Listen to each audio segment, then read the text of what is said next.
we doing, everybody?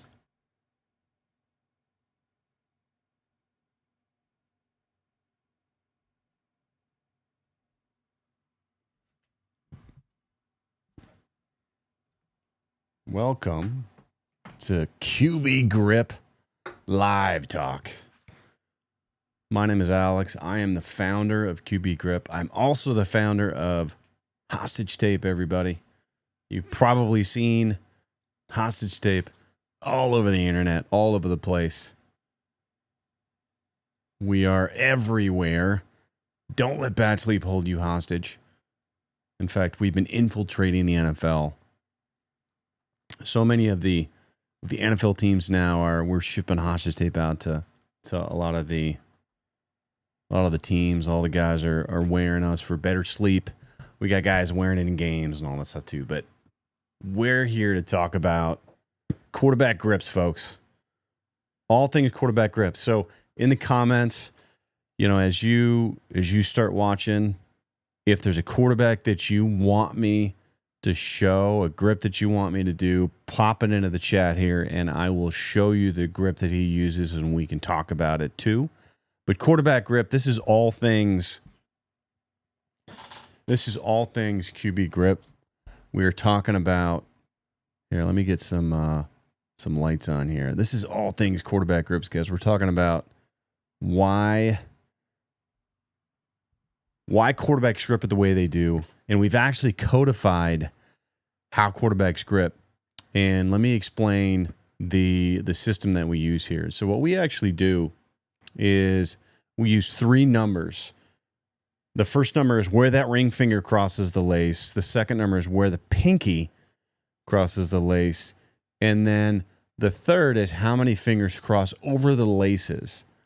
So we've got our first request. We've got Patrick Mahomes. Okay, so Pat's got a really interesting grip. He doesn't grip the ball like most quarterbacks do. So Pat, he's got his ring finger on the first lace. And then he's got his pinky actually on the third lace. And then he's got 2 fingers over the laces. All right. He doesn't have I call it spread. He doesn't have a ton of spread on the ball, his fingers. And then here's the interesting thing that he does. This is something he does that nobody else does. No quarterbacks do this next thing that I'm going to show you. Okay? What he does is he's got the ball in the palm of his hand. So he's got no space in between his palm and the ball. Okay. And so this is how Pat Mahomes grips it. And the reason he grips it like this, I think because he was a baseball player, he was a pitcher, his dad was also a major league player. And for some reason, just because of how he got used to picking up a ball and throwing it, I suspect that, look, when most of his quarterbacks are young, we grab a ball, we pick up a ball, and we start learning how to throw just by what's comfortable and how we can actually hold the ball in our hands. And so most of the time, we're picking up a ball that's too big. It's too big, and then we end up gripping it incorrectly and then creating a foundation of how we throw incorrectly. In fact, I think Phillip Rivers was a good example of this. What Phillip Rivers did when he was a kid, he would pick up a ball and he would lay it in his hand. And so that's why when you watch Phillip Rivers, he's got one of the most unique grips as well as mechanics that you've ever seen for a guy that big to be what I call a putter. There's 2 types of throwers. There's a putter and a thrower. Okay. And Phillip Rivers is a putter. And he throws a 3/4 ball and he puts the ball from here rather than being up high and then coming more over the top, which, with how old he is, you would have thought, especially with a guy that big, he's a big dude. guys like that, typically in his age, you know, we were brought up in the 80s and 90s to hold the ball much higher and to come much more over the top and to throw it. And for a guy like Rivers to do what he does, you know, here, because when he was a kid, he talks about how he couldn't grip the ball, so he would put it in his hand. He would lay it in his hand like this, and then he would put it. He would have to kind of shot put and throw the ball, and that's why he developed such an awkward mechanics. Okay, and that's what happens to most of his quarterbacks. Most of his quarterbacks grow up really young doing exactly that. We pick a ball up that's too big for us, and we force mechanics that maybe aren't great just to try to throw the ball. All right, so somebody asked Drake May. You know, okay, I haven't done a roundup. I haven't done a QB roundup on all the rookies. A lot of these rookie new guys. I haven't done Drake May just yet. But in honor of New England Patriots, because we're talking about Drake May, I'm going to do the GOAT. I'll do Tom Brady. Okay, while we're talking about Patriot quarterbacks. I love Tom Brady, and regardless of him being, you know, retired as a Tampa Bay Buccaneer, he's still a Patriot, I think, in most of our hearts. So I'll do Tom Brady. Tom Brady's got a one. Depending upon when you looked in his career, he had a 142 or a 152. Okay, so Tom, his ring finger was on the first lace. His pinky at one point was over the fifth lace, and then at another point in his career was over the fourth lace. So he had two different points in his career where he had his pinky high and low, and then he had two fingers over the laces. So he was a 142 and a 152. He was two different grips at different points in his career. And that's Tom Brady right there. Okay. Somebody just asked about Justin Herbert. Okay. Justin Herbert, one of the amazing young talents in the league, and we're doppelgangers. Don't we kind of look alike? Don't I kind of look like I was Justin Herbert's older brother? If we were twins? He just won out. He took all the athletic ability because I didn't get it. He made it in the NFL. I didn't. I only made it to the Arena Football League. Okay. So, anyways, Justin Herbert, my long lost doppelgang brother, he grips it the same way that it's the most common grip in the NFL. He grips what we call a 251. And a 251 is you've got your ring finger over the second lace. Okay. His pinky is down around the fifth lace. And then he's got one finger over the laces.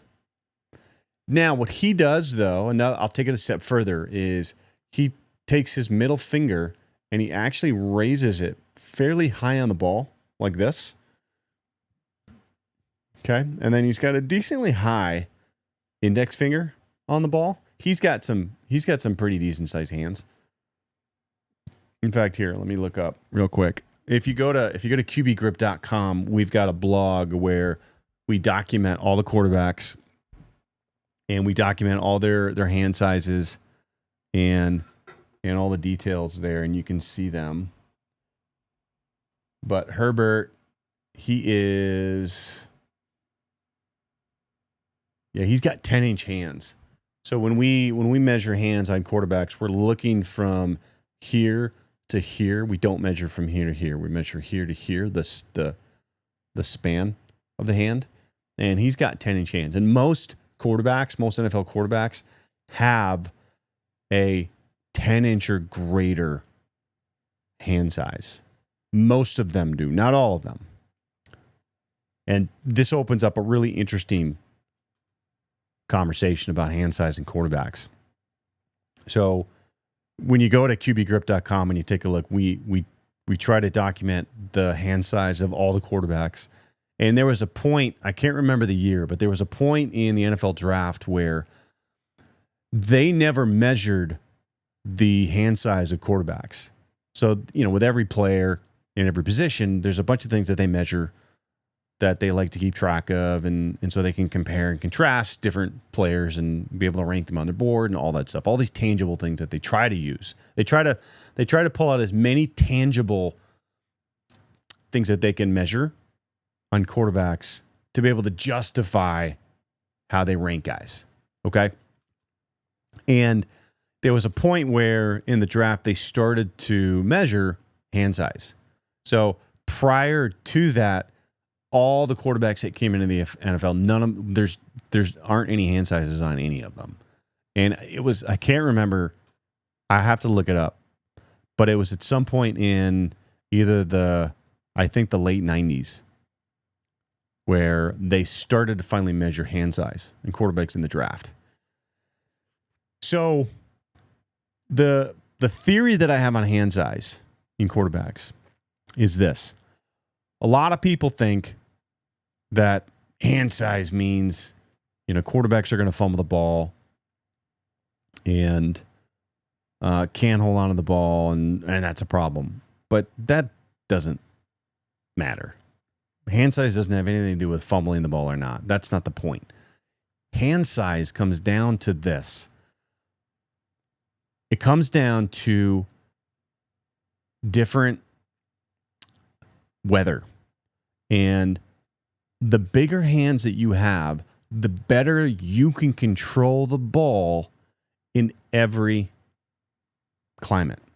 Whether it's rainy, whether it's cold, whether it's snowy, whether it's hot and humid, whatever the case might be, the bigger your hands are, the better you can control the ball through your motion in any given situation. That's why hand size matters on quarterbacks. And I haven't done the full study yet, but we're documenting all these quarterbacks, their hand sizes, what their grip looks like, everything. And at some point, we'll have documented everybody to where we'll be able to prove, I think, that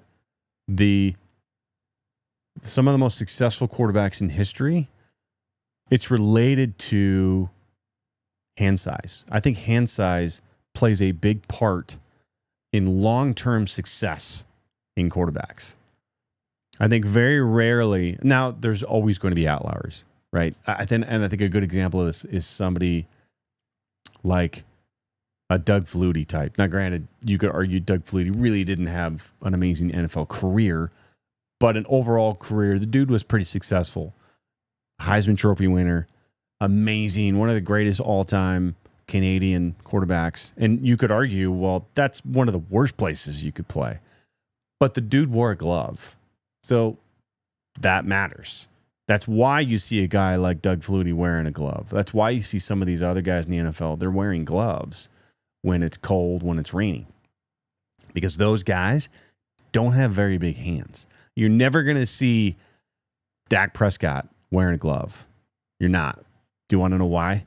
Because he's got probably the biggest hands in NFL, some of the biggest hands in NFL history. I think technically the largest hands in NFL history, I think it might have been Jim Druckenmiller.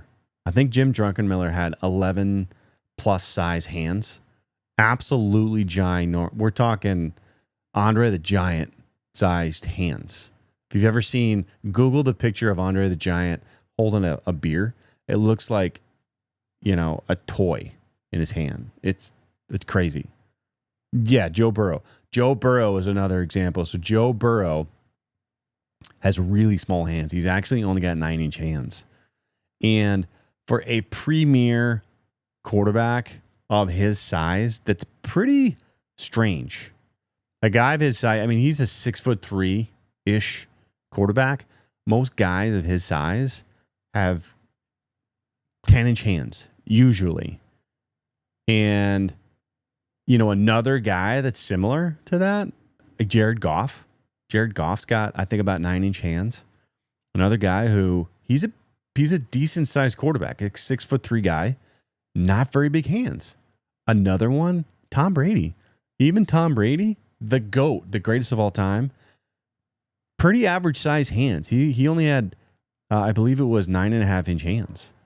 Not very big hands. Yeah, Kenny Pickett. Kenny Pickett's a great example of a guy who I think his hands were 9 inches. Actually, no. He got a lot of flack coming out of the draft because his hands were under 9 inches. I think they're almost 8 3/4. And then he was working and doing some exercises to stretch his hands out to get it up to 9 inches. But there's a great example of a guy. He always wore a glove. I think he still wears a glove because his hands aren't big. And it's tough, man. My hands are, they're 9 3/4. So I've got pretty decent sized hands. And I can grip an NFL ball pretty well. But when it's rainy and wet, man, I struggle. I always struggled gripping and throwing a ball when it's wet. Always. I always had to adjust my grip in the rain, almost to a point where what I would do, and a lot of quarterbacks do this. In this day and age, you're seeing more and more quarterbacks, they will wear a glove if it's really adverse conditions. If it's really cold, really wet, the glove technology is so good that you can wear a glove now, and it's fantastic. It's just, you're not going to see guys wear a glove consistently all the time unless they're like a Kenny Pickett or even, Peyton Manning's a good example. Peyton wore a glove for the last few years of his career, not because he didn't have big hands. It's actually because, does anybody know why Peyton Manning, I'll give you guys a chance in the comments. Does anybody know why Peyton Manning wore a glove? And it's not because he had small hands. He's got pretty big hands. I'll give you guys a chance to respond to this.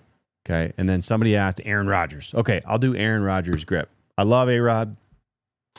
So Aaron Rodgers, he uses one of the most common grips in the NFL. Okay. He's got his ring finger on that second lace. Okay. Second lace right here. His pinky's down around the fifth lace. He's only got one finger over the laces. And then he's got a little bit of a raised middle finger. He also does something really interesting. So he cocks his wrist at more of an angle like this. So then ball's able to flick right out of his hand, where most quarterbacks have a little bit of a flatter wrist on the ball. Okay. Where Aaron cocks his wrist more like that. So the ball sits more in his hand and he can flick it much better. Really interesting. Okay. So some of the answers here was he hurt his hand. Didn't he hurt his hand? Nope. Peyton had nothing to do with his hand. He did not hurt his hand. Somebody said a neck injury affected his feel for the ball. Yes, that is why Peyton Manning wore a glove. So Peyton, he had to have neck surgery. And as a result of the injury to his neck, he lost feeling in his hand. So he had trouble gripping the ball. So he then wore the glove for the latter part of his career when he was in Denver to help him grip the ball better. And that's why he did it. And in honor of Peyton, let's do Peyton's grip. Okay? So Peyton had pretty decent sized hands. I think he had about 10-inch hands. And he had what we call a 252 grip. So he had his ring finger over the second lace. His pinky was over the laces here on the fifth lace. And then he didn't have a lot of spread on the ball. His hands were fairly close together like this. Pretty relaxed, easy grip. And that's really about like what Peyton Manning's grip looked like right there. 252. It's a pretty common grip. It's not one of the most common. The 251 is the most common grip, but a 252 is still very common in the NFL. That second lace is the most common place for quarterbacks to put their ring finger, hands down. But that's a Peyton Manning grip right there. His brother Eli is not too different from that. Yeah, exactly. So his brother Eli, his grip is pretty similar to that too. Very, very similar to that. Absolutely. Not too far. For sure. All right, let's do if you've got another grip you want me to do, anybody put it in there. Put somebody in there. Let's do a legacy grip. Okay. I love talking about this one. So probably the most unique grip in history goes to Terry Bradshaw. Now, Terry Bradshaw was the quarterback for the Pittsburgh Steelers. He's got one of the most unique grips ever, okay? What he did, his ring finger was over that first lace. His pinky was down around the fourth or fifth lace, okay?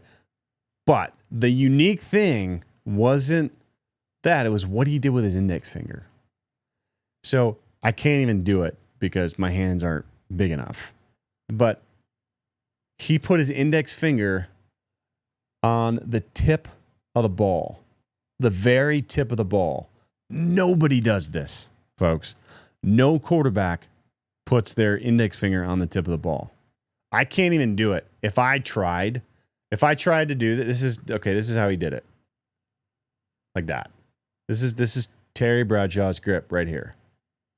If I tried to go out and throw like this, it would look like a kickoff. That's how bad that feels. If I tried to go out and throw it. I don't know how he did it. I really don't. I would love to interview Terry someday before he's gone and ask him how the hell he ever got used to gripping the ball like that. It's wild.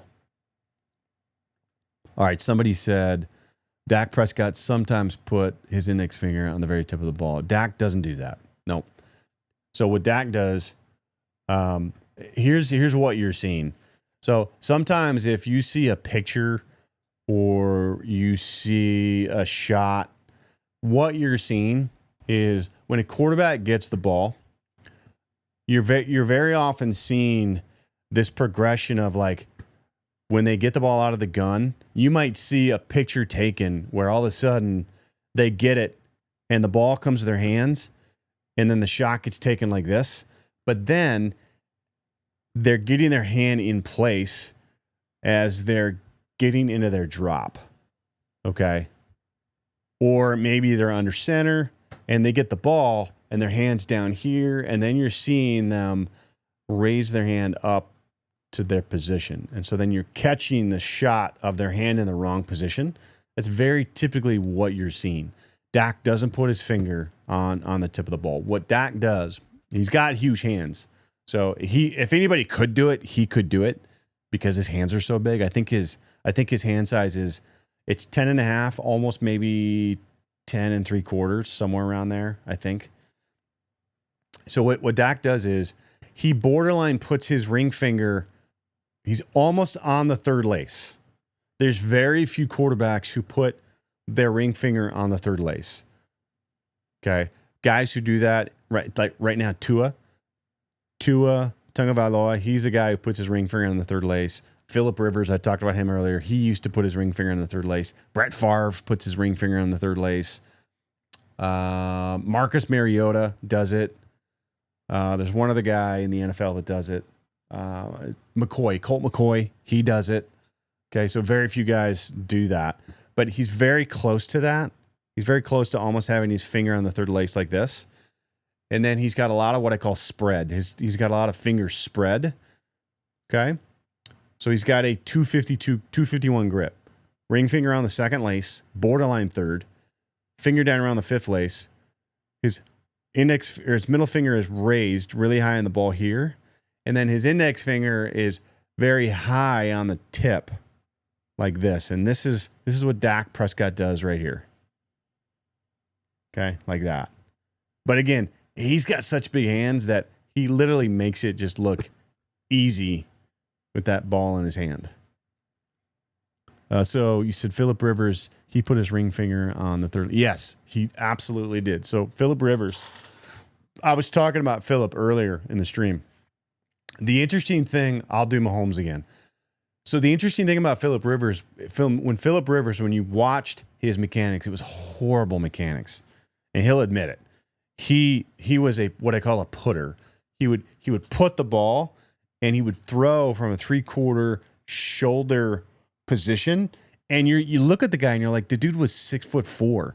why is he throwing with this kind of an arm angle when he could be getting the ball up way up here, right? He's got all physics on his side.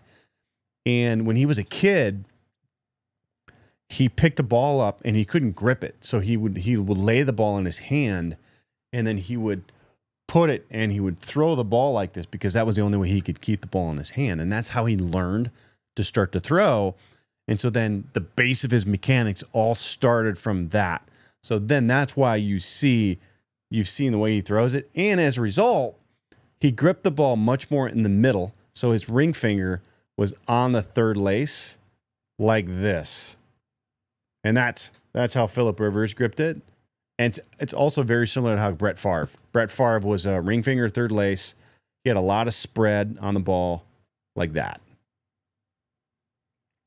Brett Favre had much more spread on his fingers than Phillip Rivers did, for sure. So, all right, Pat Mahomes.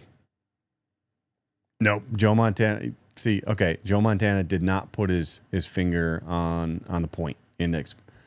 Joe Montana was my idol growing up. I wanted to be Joe Montana. The reason I became a quarterback and dedicated 25 years of my life was because of Joe. I will show you Joe's grip because I gripped it like Joe as a kid in high school. So let me do Patrick Mahomes real quick. So Pat Mahomes, he has a 132 grip. He's got his ring finger on that first lace. His pinky is on the third lace. Doesn't have a ton of spread. Okay. And the interesting thing that Pat does that no other quarterback is doing is he's got the ball in the palm of his hand. There's no space there. And that's unusual because most of us quarterbacks, we grow up being taught to have the ball in our fingers. And so you're going to see space in between the palm of our hand and the ball. That's how we're taught. I mean, it's the right way to throw. I don't teach any of my guys, any of my kids to grip a ball and hold it in the palm of their hand. It's just not fundamentally, I think, a great way to do it. But look, Pat did it, and he's, certainly becoming one of the GOATs. And there's an argument to be made that it can be done, for sure. All right, Montana. So let's do Joe. Okay. Joe has a 252 grip. Okay. Again, one of the more common ones. I did it earlier with Peyton Manning. So Joe had a ring finger on the second lace. Okay. His pinky's down on the fifth lace. In fact, Joe might have been a 262. He might have had his finger all the way down on the sixth lace. Okay. Joe had decent sized hands, even though he was only 6'2", 200 pounds. He wasn't like the biggest dude. He had decent hands. Okay. So second lace, I think he was on the sixth with his pinky, two fingers over the laces. And his index finger wasn't super high on the ball, but it wasn't really low. It was kind of average. And that was Joe Montana right there. And this is very similar to how I gripped it when I was growing up. I didn't have that much of an index finger on the ball. When I was in high school, I actually used to grip it very similar to how Troy Aikman gripped it. I used to do this with it. So my hands were very close together. My index finger was really low on the ball. And we were having this debate the other day, and we were talking about, is the index finger really actually important? Because we've always heard, and we grew up hearing that the index finger was really important. You want to have it high, and it's the last thing that leaves the ball. And my hot take is I disagree with that. I actually don't think that's the proper way to be teaching the release anymore. There's certain kids who that might be true, but I don't think with the way that we're teaching mechanics and the way that we're seeing mechanics evolve, that's not true anymore. We're not seeing a release where the index finger is the last thing that touches the ball. It's not. Okay. In fact, let's talk about that. So what I think we're seeing this transition from being really high, really tight, throwers with the ball up high. Look, throwing the football isn't about here, right? It's not about this high release here, hand released inside the hip or inside our inside leg, right? Throwing's about rotation. It's about this rotation with our hips and our shoulders, that move, okay? And a good example to think about is, we've had a bunch of really good fights lately, right? Like the Tyson and Jake Paul fight, right? Totally realistic, right? Wasn't fixed at all. I mean, obviously we knew it would be. That and all the UFC fights, right? That card on the UFC fight the other night was amazing. It was amazing. I've never seen John Jones fight, and that was amazing. But when you think about punching, okay, this translates into throwing a football. So when you throw a punch, right, everything is coming from your hips, and it's this rotation, right? It's this rotation from your hips to your shoulders to here. That's where all this power is coming from. And you'll notice that my left arm, right, it's in tight right here. Not out here, not giving me extra momentum or doing anything for me, but it's right here in tight. The same goes for throwing a football. That's why you're seeing, with Brady, his last few years of his career, he got real big on keeping his left arm tight and not moving. Because just think about throwing a punch. It's the same thing. It's the same mechanics. And so that's why now you're seeing guys like Mahomes, right? Mahomes isn't a thrower. He's a rotational putter, right? He's a guy that he's rotating, and when he releases it, the release is coming more here, not here. Because when you release and you follow through, you have to stay on plane. And so if your release is here, your plane is here. This is the plane, right? But when you're rotating and you're getting all your power coming through now, your release, the plane, is here. A good example of that was, if you ever remember watching Steve Young. Steve Young was a great example of a rotational thrower. And Steve always had this release. I loved watching his mechanics. He's so smooth. But his mechanics, his release, he would do this, right? And he was a lefty, of course. But he would release, and his arm would be here. So what you're seeing there is this rotation of the ball's being released here, and then he's going there, right?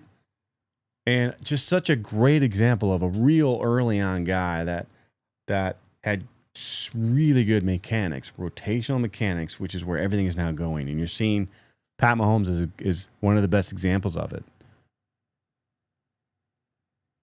All right, if you've got a grip that you want to see, drop it in the chat. Tell me which grip you want me to see. You want to see, and I'll show you guys. But here, we'll go through some more. We'll do Josh Allen. Okay, Josh Allen, one of the big young talents in the league right now. I love Josh Allen. Josh Allen uses one of the most common grips in the NFL. I've talked about this one already numerous times, but he's got what we call a 251. He's got his ring finger on that second lace. He's got his pinky down around the fifth lace. And then he's got a little bit of raise on his index finger and his middle finger.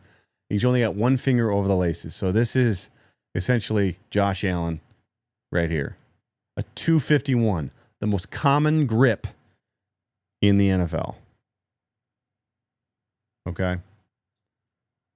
Now, I was talking earlier about when I was in high school, my idol is Joe Montana, and so I studied how Joe gripped it, and I gripped it very much like him. I was very inspired by him, and so I had a grip like this. Okay, and then when I got into college, see what happens is when you go from high school to college to pro, the ball changes. The balls get bigger. And so, and they're different. Depending upon the high school you go to and the ball that you use, the state-approved ball, all the balls change, everything changes. And so you have to adapt to that. And a lot of times you'll see quarterbacks will adapt their grip and change it. And many times they change what lace the ring finger's on. And so what I did was I actually went from a 2 ring finger on the second lace, and I moved up to put my ring finger on the first lace. So then I was a little bit higher on the ball, and I felt like I had more control and I could put more behind it. Because when you have your hand lower on the ball, it definitely doesn't feel like you can get behind it as much and really put a lot into it. And so I went from the 250 to a 142. And so now the grip that I've used for the last 15 years when I went in and I played arena football, and now is this, the 142 right there, which is the same grip that's used by Baker Mayfield.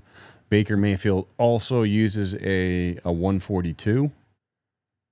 And I know there's a couple of others in the league right now that use a 142, but he's the one that just comes to mind that here, let's do. If you go to QBgrip.com, we've got a list of all the quarterbacks who we've documented all their grips, and you can go on the right-hand column and you can pick a grip and see all the quarterbacks that use a certain grip. So Kenny Pickett also uses a 142 grip. Baker Mayfield, Jared Goff. Jared Goff is actually a 142. He does that as well, and he doesn't have very big hands. We talked about that earlier. Jared Goff has got pretty small hands he's a big dude. He's a pretty big guy. Somebody said, "What's your thoughts on Stroud, CJ Stroud?" I haven't actually done CJ yet. Let me look here. All right, so I covered him when he was in Ohio State. I haven't covered him since he's been in the NFL, and I don't think he's changed it. But CJ uses the most common grip that I've mentioned multiple times here. He's got a 251 grip. And so he's got his finger on that second lace right here. Okay. His pinky down around the fifth lace. Doesn't have a ton of raise on his middle finger. And he's got his finger up here. So a 251 right there. Pretty common.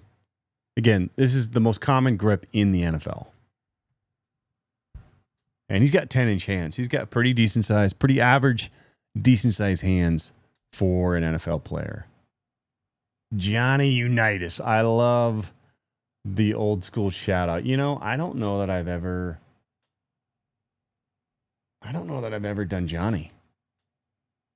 I don't think I have. Folks, I've never done Johnny Unitas. Huh. I've never done him. Let me see if I can look it up really quick. Once I see a picture, I know. I've cataloged so many grips now that I can look at a guy. I can look at a picture of a guy holding the ball, and I can tell you exactly what he does.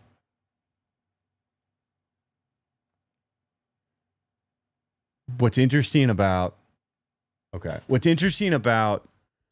lot of these old guys is what most people don't know is the Duke. The NFL football evolved quite a bit over the years. The ball that they use now is completely different than the ball that they used back in the day of Johnny Unitas. It's completely different. And then it went through a bunch of different revisions, even from when Johnny played into the the 60s and the 70s and the 80s. So it's changed quite a bit. So the ball that the Duke that we all know and love now really came into prominence in, I think it was the 80s, and then it stayed put. The ball that they brought into the 80s has been the same ball now for the last 20, 30 years. But that ball back then was way different. And it evolved. It was way bigger and fatter even before Johnny played. It was much more of almost a rugby style ball back then. And then it got thinner and thinner and smaller. So because the game evolved to be more of a throwing game. So then they evolved the ball to be easier to be able to grip and throw. So a lot of these older guys, what you'll notice with their grip is that it was their fingers were very close together.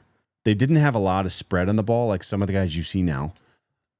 They had their fingers very close together, and they were usually just kind of over the laces like this, and just sort of a very simplistic, my hand is kind of over the laces, kind of on the first or the second lace here.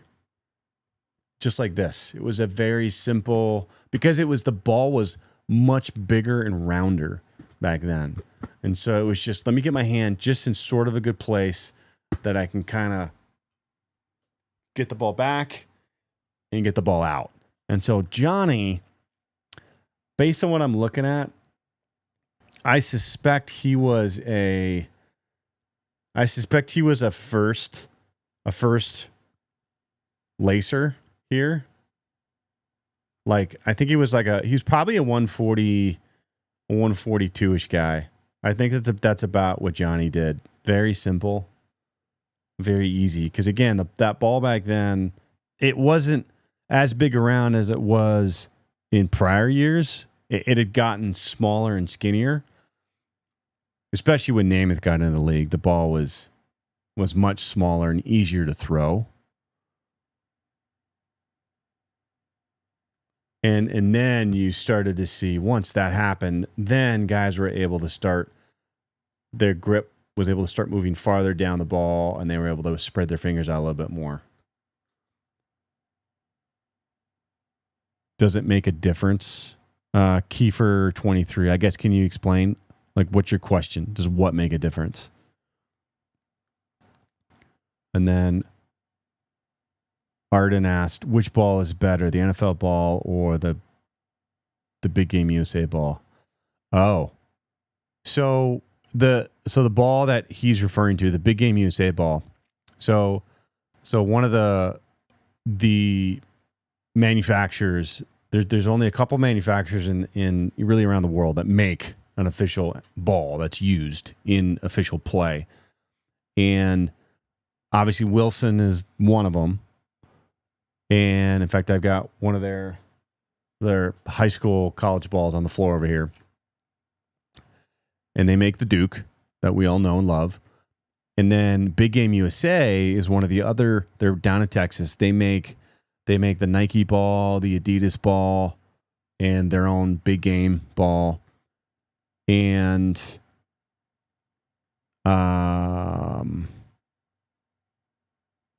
yeah. Really, Nike. Nike is the other big player there. So I personally, I like the Nike ball. Again, the Nike ball is Big Game USA. Big Game USA makes the Nike Vapor ball that you see used in college football. I like that ball a lot.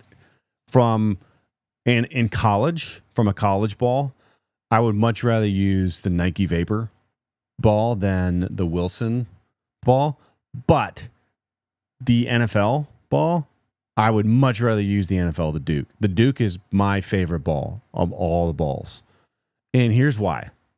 Some quarterbacks might disagree with me, but here's the reality is when you get a ball that the bigger balls like the NFL ball, it has a much steeper angle to it, to the tip, versus the the other balls, they have a much, when they're skinnier around here, they have a much flatter angle to the tip.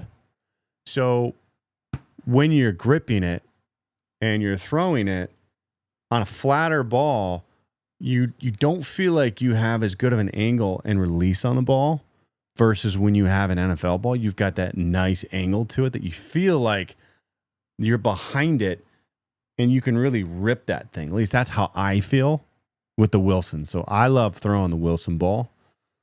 Better, much better. So that's my preference.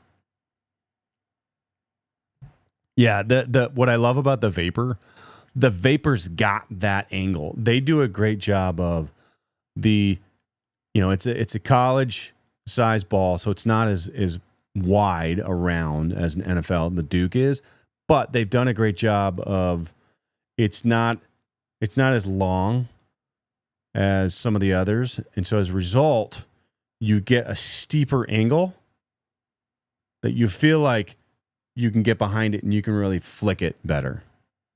What I find I have to do is when I throw like the high school Wilson balls, right, those GST balls, the orange balls, because it's got a flatter angle to it, I find I have to change my release. And so when I throw an NFL ball and it's got a steeper angle to it, I can throw much more here. But when I throw the Wilson GSTs, the flatter angle ball, I have to change my release point more to be able to have it really spin and flick off better.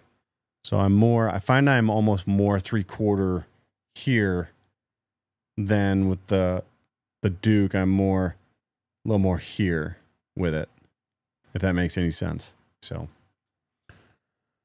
all right. So Kiefer said, having the fingers together or spread, does that make a difference? Okay. So the question is, does it matter? Does it matter if you have your fingers closer together versus spread and farther apart? I would say this. It really just depends upon what's most comfortable for you. If you've got big hands, then it makes sense that you can put your hand across more area of the ball. Like ideally, absolutely that's what you'd want to be able to do. Because remember, we talked about this very early on. One of the keys of having a great grip and big hands is that you can control the ball in any climate. So if I can control the ball when it's wet, when it's cold, when it's humid, whatever the case may be, that's going to give me a huge advantage over the guys that have smaller hands and can't. I don't have the biggest hands, and so I don't have a ton of spread on the ball. For me, I just don't like it. I'm not used to it, and it's just not something that I just can't do it. And so I like having just an easy, relaxed, and it comes down to this too, right? When you get the ball in your hands, how quick can you get into position to throw? If I have to sit and be overly mindful of like getting everything into position and it doesn't feel natural to me, then it makes it more difficult to be ready to throw quicker. So that's the other thing is, do you naturally have a lot of spread and is it easy to be in position versus getting the ball and just getting your hand into position? And so I like a balance of the two. I don't like to be too close, which you don't. You don't want to have your fingers too close. You don't.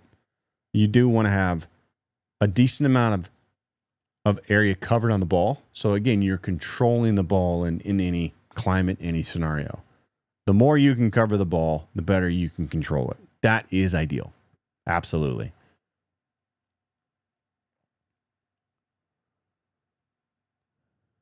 Bryce. Oh, you mean are you asking for Bryce Young, maybe?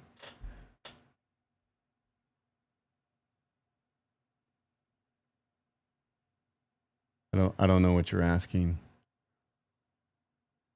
Why he like that? You maybe specify who you want me to do. All right. If there's somebody you want me, if there's a grip that you want me to do, I'll do just a couple more.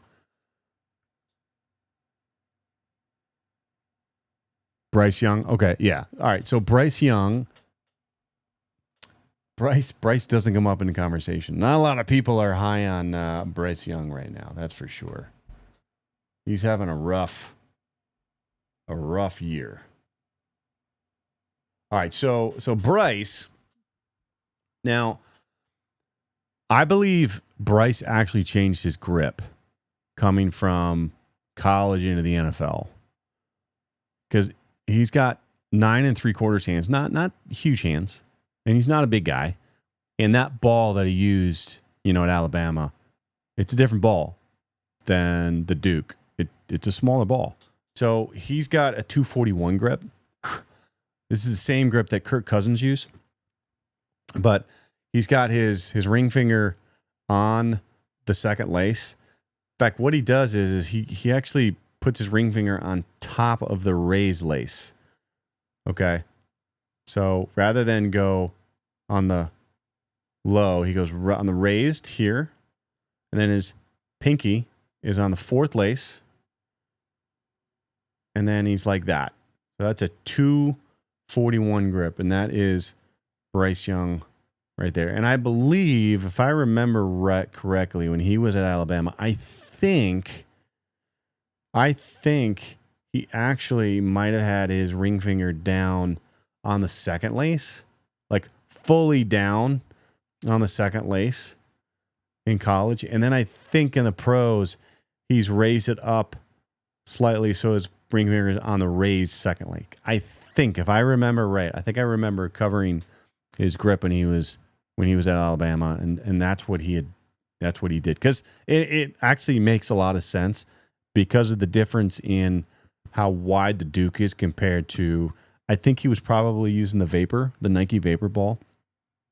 And so that would be a pretty similar grip from having your finger on the lower second lace to the raised second lace on the Duke. It'd be pretty similar.